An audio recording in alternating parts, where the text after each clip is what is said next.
Ce 16 juin 2023, le corps de Karine Esquivillon a été retrouvé après les aveux de son mari Michel Pial. Peu avant, l'architecte de formation devenu brocanteur clamait que son épouse était partie de son plein gré devant les caméras de 7 à 8 sur TF1. Des images déroutantes visibles ce dimanche. Les doutes glaçaient le sang il y a quelques semaines, maintenant, si est un visage qui suscite le malaise. Il s'agit de celui de Michel Pial, le mari de Karine Esquivillon est passé aux aveux durant sa garde à vue dans la nuit du 15 au 16 juin 2023. Dans le numéro de ce dimanche 18 juin 2023 de 7 à 8 sur TF1, figure une interview de cet homme réalisée au mois de mai, durant laquelle on peut observer non sans effroi son aplomb concernant la disparition de son épouse. Affirmant être du côté des gendarmes qui l'attendaient avec impatience pour comprendre ce qui était arrivé à son épouse, Michel Pial avait dit comprendre que de nombreux soupçons pèsent sur lui, car si est le scénario classique, je leur ai dit, allez-y. Pas de problème. Je n'ai rien à me reprocher. Faites tout ce que vous avez à faire. Durant 3 mois, sa femme a été portée disparue, et les regards se sont rapidement tournés vers lui.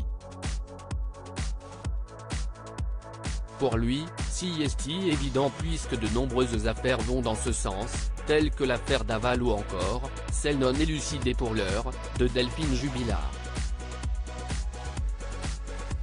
Avant d'avouer le meurtre de sa femme, Michel Pial faisait croire à une disparition volontaire de Karine Esquivillon.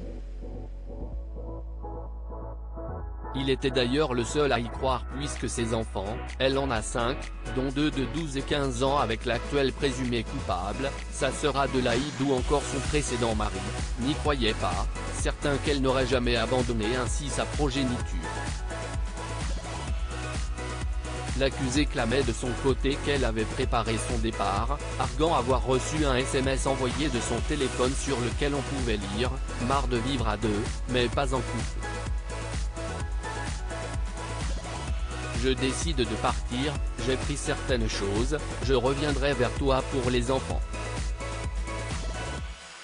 Aujourd'hui, on sait qu'il n'est rien mais l'enquête suit son cours, suivie de près par les médias comme BFM TV, victime ce vendredi d'une sorte de piratage de voix ahurissant.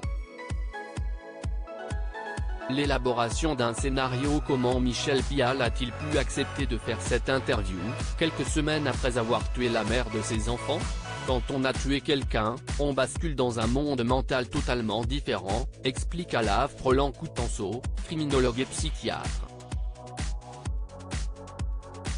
Une fois un crime commis, à partir du moment où vous ne choisissez pas la manière la plus morale, à savoir, l'aveu, il reste 2 possibilités, la fuite ou l'élaboration d'un scénario.